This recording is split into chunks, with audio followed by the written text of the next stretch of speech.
atrapalham o trânsito, gentileza é fundamental. Não adianta esquentar a cabeça. Olá, boa noite.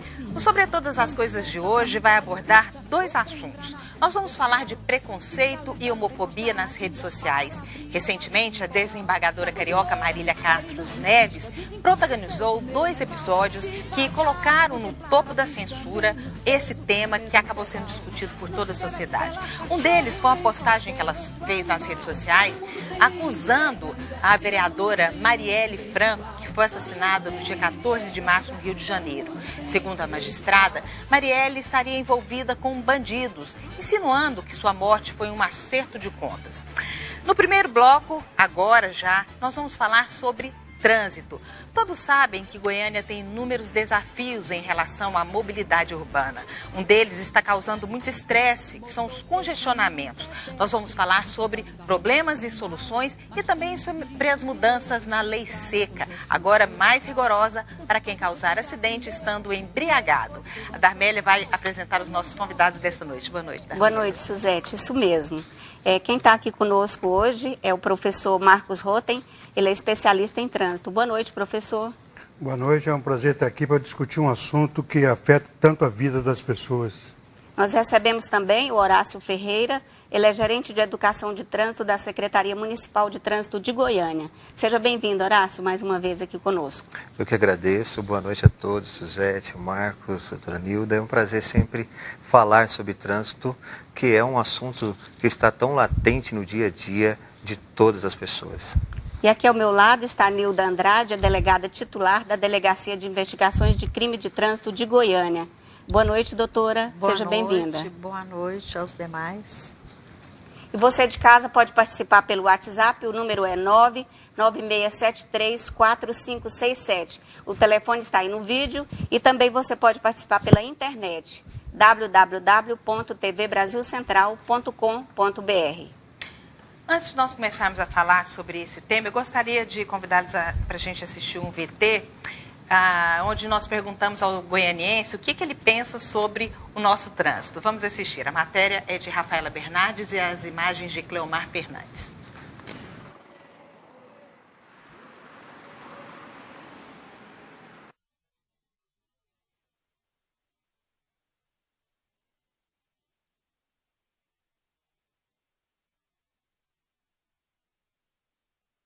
Quase tive uma briga ontem. Um probleminha aí, daqui a pouco a gente volta a exibir essas matérias. Mas eu gostaria de começar perguntando para vocês, nós já conversamos sobre isso há um tempo, com o Horácio, professor também, falando do trânsito de Goiânia. A impressão que eu tenho é que nos últimos anos ele só piorou. Estou errada, professor? Não, não está errado, não. Infelizmente, Goiânia está ficando para trás em tudo, né, nessa parte de trânsito. A gente está vendo outras cidades, no Brasil mesmo, né? Eu não gosto de citar exemplos de fora, mas exemplos do Brasil, a gente está ficando para trás. Agora, tem um papel importante da Secretaria de Trânsito aqui de Goiânia, né? Aproveitar que está o Horácio aqui, eu até contava que o secretário estivesse aqui. Em Goiânia nós temos ilegalidades, a Secretaria comete ilegalidades. Vou citar os exemplos. Aquele semáforo com cronômetro, aquilo é ilegal e perigoso. As placas que indicam contramão são ilegais e erradas e causam confusão. Para o motorista de fora nem vou falar, mas para o motorista aqui de dentro. Aquela faixa de segregação da ciclovia, eu até ia passar ali, errei o caminho, em frente ao Jardim Botânico, aquilo ali é amarelo, o Código de Trânsito diz que aquilo é amarelo. Está branco, né? A última vez que eu passei ali, 2 meses atrás, ainda era branco. São ilegalidades que a Secretaria comete, que causam risco, colocam em risco para as pessoas. A Secretaria de Trânsito comete maldade com as pessoas. Vou citar o exemplo, a Avenida Araguaia com a Rua 3. Ali colocou uma faixa transversal. Eu já fui dezenas de vezes ali, o máximo que passa é 3 pessoas. Aquilo ali copiou de São Paulo, que tinha copiado de Tóquio. Né? Tóquio a gente vê aquele formigueiro de gente. E São Paulo, no Viaduto do Chá, que tem dezenas, milhares de pessoas, não funciona. Em Goiânia copiou, o que causa? Por que é uma maldade? Porque as pessoas ficam congestionadas na Rua 3. Né? Para você passar ali na Rua 3, eu não passo. Mas um dia passei com o pessoal do jornal ali, você fica 4 vezes esperando mudar o sinal. Para quê? Para ninguém passar, porque é bonito. Para copiar São Paulo. Né? E a pegadinha, só completando isso, que eu acho que é importante. Na T30, criou falsas rotatórias. Criou falsa rotatória para reduzir a velocidade. O que faz ali? O motorista fica perdido. Outros que passam todo dia não tem problema. Mas o motorista aqui não, ele passa. Aquilo é uma falsa rotatória. A rotatória, o que é? Para você ir para todos os lados. Ali não vai. Aí o motorista, sábado agora mesmo, né, o motorista entrou ali, aí ele vê, não pode, ele fica perdido. E o motorista não pode, então é uma pegadinha, não tem outra explicação. Então eu queria, até se o secretário estivesse aqui, mas eu queria que o Horácio levasse. São coisas que a secretaria não pode insistir em fazer, porque está causando problema. Professor, mas só por que não sei se o senhor falou que é errado, esqueci. Ilegal. Ilegal que o senhor colocou, o sinaleiro. Ele não pode, ele não pode ter, nem antigamente, né, não é do tempo de vocês, mas antigamente tinha o verde. Tinha o vermelho, aparecia o amarelo, depois que aparecia o verde. Isso não pode. O Código de Trânsito, ele tem uma regra, que tem que ser o vermelho e depois aparece o verde, não aparece nem o amarelo. E em outros países assim, que aparece uma... Então, para você ter alguma coisa diferente, você tem que ter ou está na lei, ou uma autorização especial. E o Código de Trânsito não prevê, né, isso. Eu consultei a algumas entidades, ninguém sabe que Goiânia tem uma autorização para fazer um teste com isso. Mas isso não tem só em Goiânia? Tem, mas tem outras cidades que estão ilegais também. Eu vou responder, depois eu quero falar da contramão, né? A placa de contramão que o senhor colocou. Horácio. O que o Marcos está dizendo, assim, é interessante que todas as vezes que eu encontro com o Marcos, a gente sempre tem alguns debates interessantes sobre a lei de trânsito, a legislação de trânsito. E é sempre salutar o contraditório, porque é no contraditório que a gente cria estruturas fortalecidas e consolidadas. Quando nós falamos em ilegalidade, tem que dizer aonde está essa ilegalidade. Se eu falar que existe placa de contramão que está ilegal, que a placa, a sinalização de contramão, ela é ilegal, então o Código de Trânsito, o anexo 2 que prevê a sinalização, ele está errado, aí não é um problema nosso. Então deve ser um problema de legislatura. Nós somos órgãos executivos e cumprimos aquilo que prevê o trânsito. Tá, mas antes da gente falar da contramão, do sinaleiro que mostra a redução do tempo, né? Que eu, como motorista, eu vou dizer que parece que auxilia, não? Auxilia e muito auxilia. Eu vi, inclusive, situações de, numa outra situação, até que o próprio Marcos disse que aquilo ali aumenta o número de acidente de trânsito. Nós não temos nenhuma estatística que comprove que o temporizador num cruzamento aumenta o número de acidentes de trânsito. Ao contrário, ali inclusive auxilia o condutor quando ele não tem a noção do tempo que ele tem para transitar o cruzamento, saber a hora certa de parar o seu veículo. Então, não se vê aí esse problema que causa o congestionamento ou outro tipo de situação. Mas não está na legislação. Não está previsto no Código Penal, no Código de Trânsito. E o que não está previsto, né, no caso de trânsito, não está previsto, não pode fazer. O Código de Trânsito é nacional, é Código de Trânsito brasileiro, tem que ser igual para todos os lugares. A CET, que é de São Paulo, que é uma das entidades de trânsito, a mais antiga do Brasil, ela fez um estudo comprovando o que acontece. Tem duas situações que acontecem. A hora que você está chegando e está para fechar o sinal, o que você faz? O que você reduz? Não, você acelera. 90% dos motoristas aceleram. Eu, que sou um motorista educado, né, até tenho que dar o exemplo, eu reduzo. E o que acontece? Aquele sinal trava no 1, trava no 01. Aí o que acontece várias vezes. Aí o que acontece? Todo dia eu estou parado e todo mundo buzinando atrás. Eu parei no 01, nem vi. Sinceramente, eu estou olhando o movimento, por que não passou? Além de ser ilegal, aquilo só funciona se for associado ao radar. Né? Então só se funciona ao radar. Então é uma coisa legal. A senhora tem alguma estatística que mostra se aumentaram ou diminuíram os acidentes depois que Goiânia começou a utilizar esses temporizadores?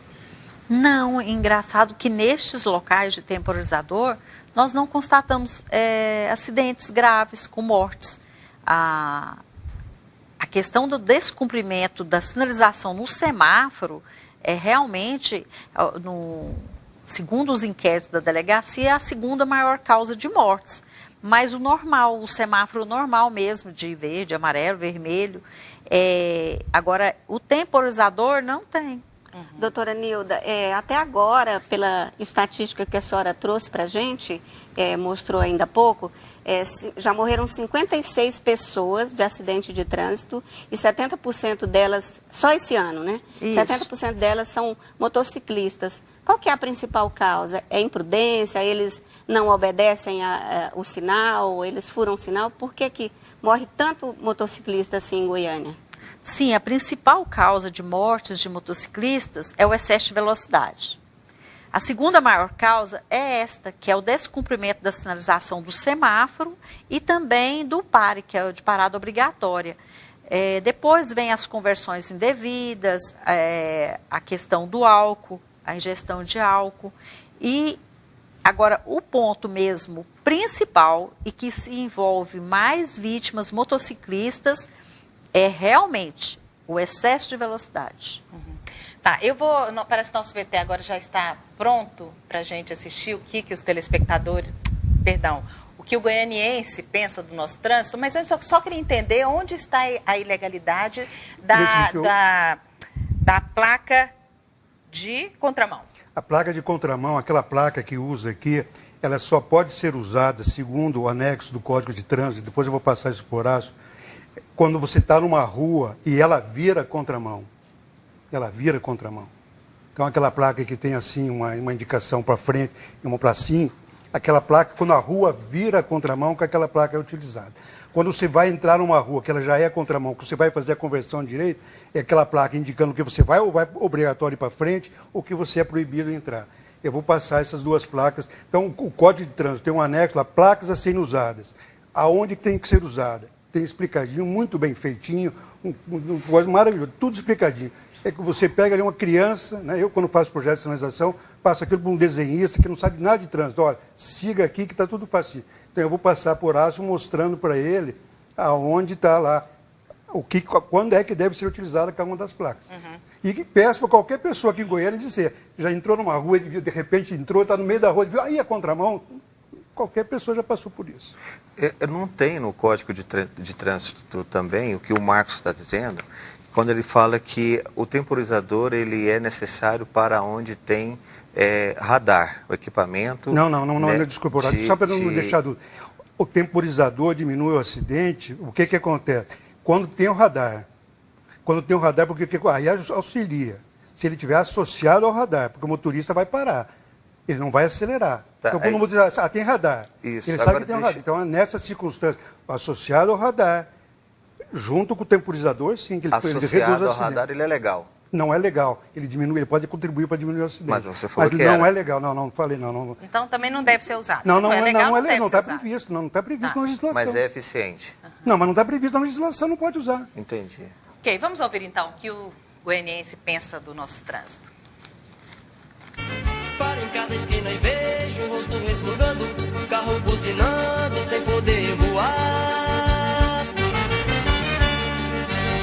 Alguém vacila como eu, o guarda percebeu e pede pra esperar. Quase tive uma briga ontem. O cara entrou de uma vez na minha frente ali, ainda botou dedo e tal e coisa.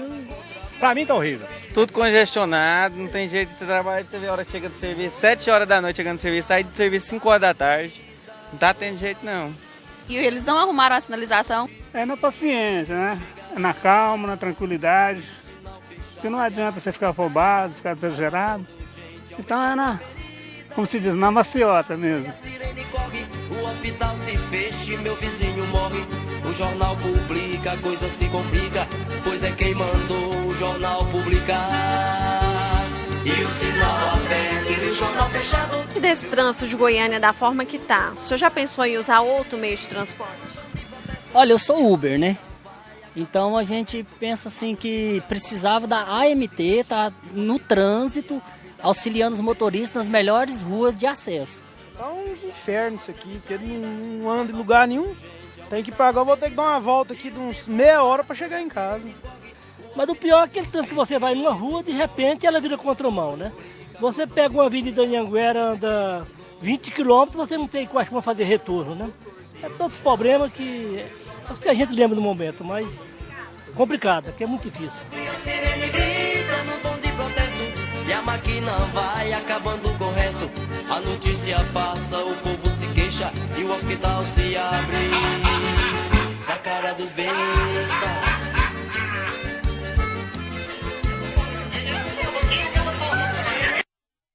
Horácio, nós vimos aí que as pessoas não só reclamam, como tem até a solução, né? Tem que ter mais retorno, mas o Horácio, na hora que começou a matéria, ele observou duas coisas. 2 motoristas sem cinto de segurança, né, Horácio?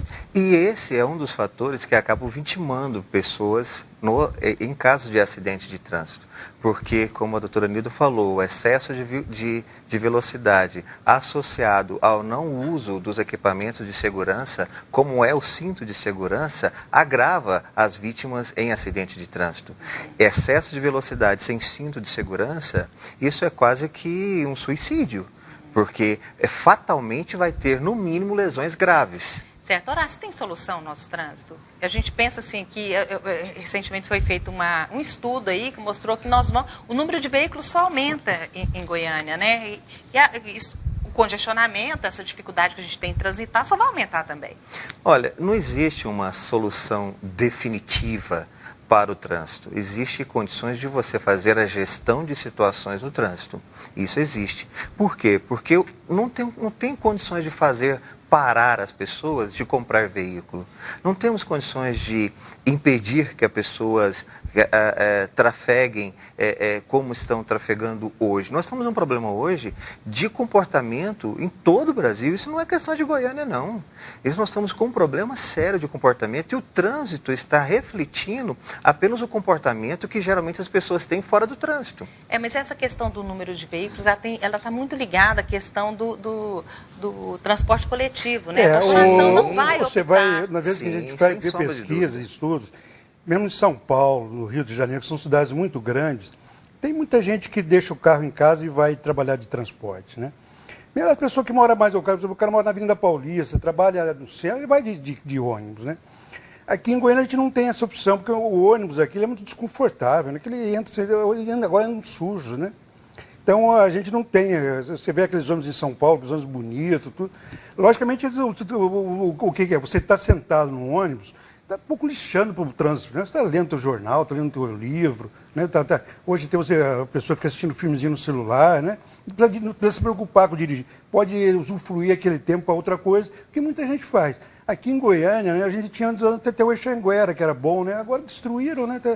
Eu fiquei surpreso, né? Outro dia eu estava vendo lá, eu pedi para os alunos fazer pesquisa, mas vamos fazer uma pesquisa para elogiar o Eixanguera. Aí fiquei envergonhado, né? Porque caiu o nível demais, né? Tem uma pergunta para o Horácio, do Alessandre, ele é de Manaus e está em Goiânia e está dizendo o seguinte: sente falta de placas de sinalização, por exemplo, de bairros, museus, shoppings.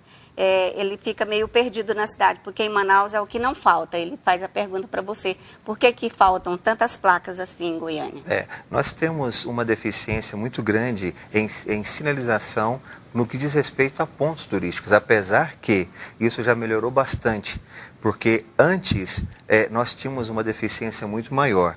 Nós estamos buscando melhorar isso. Nós já temos muitos pontos em Goiânia que outrora não havia sinalização de pontos turísticos em Goiânia, que hoje já existem, muitas. Eu faço menção, inclusive, a algo que geralmente eu mesmo via quando eu estava me aproximando de Goiânia. Eu não sabia se a entrada era para... eu moro em Goiânia, e quando era para a saída para São Paulo, a entrada do SEAS, então são situações que isso vai evoluindo. Óbvio que nós estamos longe daquilo que é ideal, mas nós estamos caminhando para que pelo menos essas ações sejam mitigadas com a nossa sinalização. E essa pergunta agora é para a doutora, para a delegada. Gostaria de saber se é legal. Levei uma multa em Aparecida de Goiânia no local que não tinha placa, avisando que era proibido estacionar. Agnello, pergunta para a senhora. Essa questão realmente Toda autuação deve ser feita baseada em sinalização ou em alguma norma prevista pelo Código de Trânsito Brasileiro. Se o local não há sinalização, ele tem o direito de fazer o recurso e comprovar que não havia sinalização no local. Portanto, esse auto de infração, ele acaba sendo cancelado através de um recurso que ele pode fazer, impetrar contra a agência, no caso em Aparecida de Goiânia, SMTA. Delegada Nilda, vamos falar agora dessa mudança pequena na legislação com relação à lei seca, né, ao fato de dirigir alcoolizado. Explica para a gente o que mudou E na opinião da senhora, se isso pode ser uma solução para a gente impedir que mais pessoas bebam e dirijam?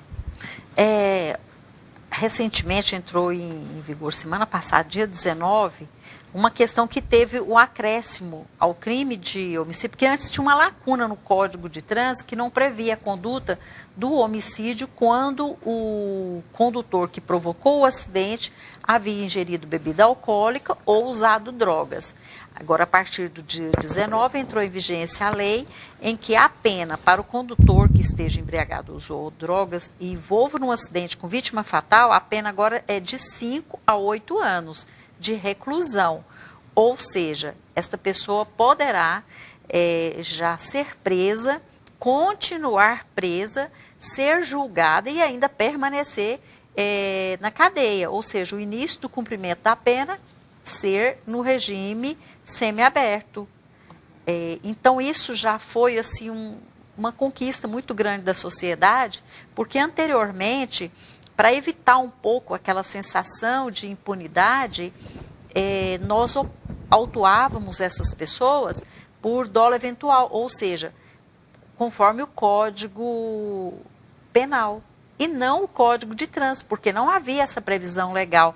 Tanto é que nós temos casos, até que a mídia divulga, nós temos o caso daquele da Jéssica 85, que o pessoal comenta muito, aquele da Luciana, no semáforo também perto do Buriti, e temos outros casos que, para evitar que a pena poderia ser só de 2 a 4 anos, autuados pelo Código Penal, a pena pode ser de 6 a 20. Então, a partir de agora, não mais usaremos o Código Penal, e sim o Código de Trânsito. Agora, outra mudança também foi com referência à lesão corporal. Se agora o condutor, nas mesmas condições que deu causa, é o acidente que havia ingerido bebida alcoólica ou usado drogas, a pena agora é de 2 a 5 anos, de reclusão também. Agora, a questão da fiança, o pessoal fala, tem fiança, acabou fiança. Na delegacia, por ocasião da lavratura do auto de prisão em flagrante, não terá fiança. Mas a partir do momento em que o auto de prisão for comunicado ao juiz, ou até mesmo na audiência de custódia, o juiz pode conceder liberdade provisória com ou sem fiança. Aí já depende, é uma questão judicial. Doutora, Maurício Soares, da Vila Mauá, pergunta, em que caso é previsto a prisão em flagrante? A prisão em flagrante, ela é no momento em que o crime aconteceu. Vamos supor, ocorre o acidente de trânsito e o condutor está embriagado. A polícia militar chega ao local, a polícia civil, aquele condutor é submetido ao teste do etilômetro. Caso seja comprovada a embriaguez, ele é autuado em flagrante. Agora, existe um mito, no caso do homicídio no trânsito, que o condutor tem que fugir do flagrante. Não existe flagrante num caso de homicídio em que o condutor permaneça no local. O Código de Trânsito, no artigo 301, ele estabelece que não se imporá, não se imporá prisão em flagrante, nem se exigirá fiança se prestar socorro à vítima. Ou seja, não exige-se um ato heróico de ninguém, mas que aquele condutor permaneça ali, sinalize a via, proteja a vítima se for fatal, se no caso de lesão corporal também, acione o socorro. É isso que o Código de Trânsito privilegia, é o socorro à vítima. Na opinião de vocês, o aumento da pena pode inibir o uso do álcool na direção? Porque o que a gente percebe na realidade próxima a gente é que as pessoas continuam ingerindo bebida alcoólica e dirigindo. Na opinião do senhor, o que falta? Educação? A gente vê em outros estados. Por exemplo, no Rio de Janeiro, agora eu não sei, mas até 2, 3 anos atrás, quando funcionou muito bem a lei seca, tinha muita blitz, né, as pessoas estavam deixando de beber, Então a gente consegue, né, no Espírito Santo aconteceu muito, em São Paulo, à medida que a lei for efetivar e haver a constância, que aquilo continuar, sempre for fazer, ou seja, a lei pegou, a gente começar a sentir, a pessoa vai assim, aqui eu tenho risco, as pessoas vão começar a sentir isso.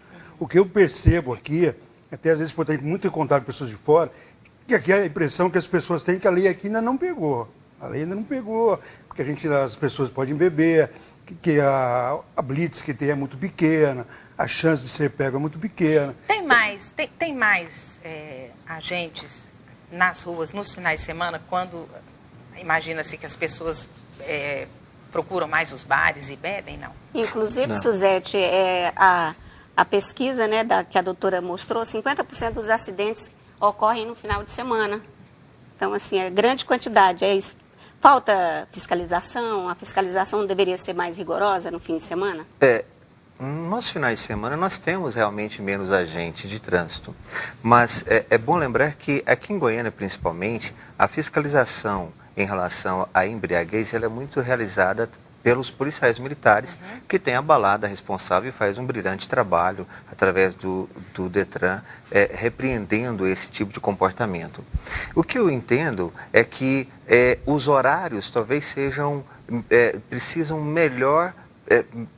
ser melhor repensados, porque hoje o trânsito é muito dinâmico e o comportamento das pessoas também começam a mudar de tempo em tempo.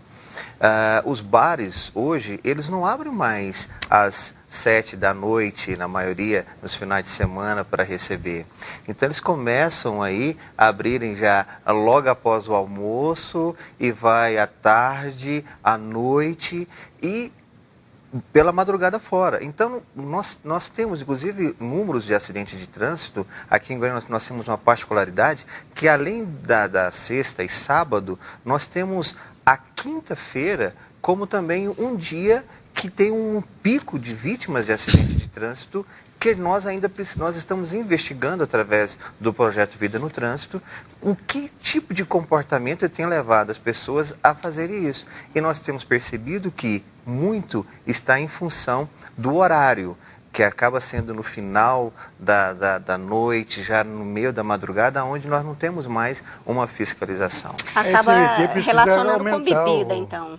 Agora esse precisa aumentar o número de agentes, eu até reparando. Já não tem mais agente jovem, né? O pessoal está envelhecendo, né? Daqui a pouco começa a aposentar. Eu não lembro quando é que foi o último concurso que teve. Dobrou a frota de veículos e nem um agente. E com certeza tem algum aposentando, tem algum sem licenciamento.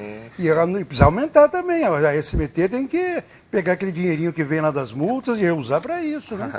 Agora tem uma questão que, com referência às abordagens, o índice de infração de trânsito por embriaguez não são poucos.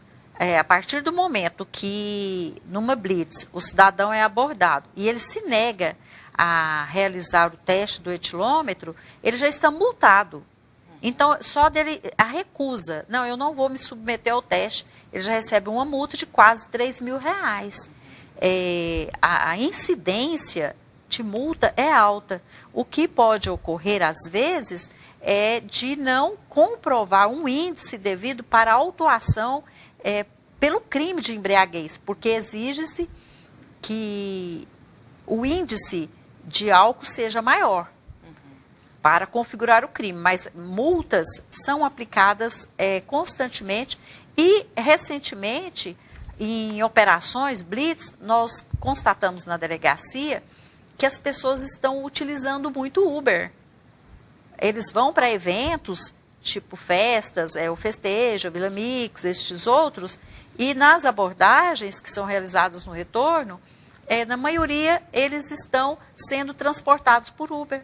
Já é um ponto positivo. Já é um ponto positivo, já é uma melhora. Um bom sinal, boa notícia. Excelente comportamento. Isso. Gente, nosso tempo acabou. Eu quero agradecer a vocês a contribuição do professor Marcos, do Horácio e também da delegada Nilda. Foi um prazer receber vocês aqui. Eu sei que nós temos participações e numa outra oportunidade a gente coloca mais alguns assuntos para a gente discutir. Uma boa noite para vocês. Sobre todas as coisas, volta daqui a pouco falando sobre preconceito e discriminação na web. Vamos fugir.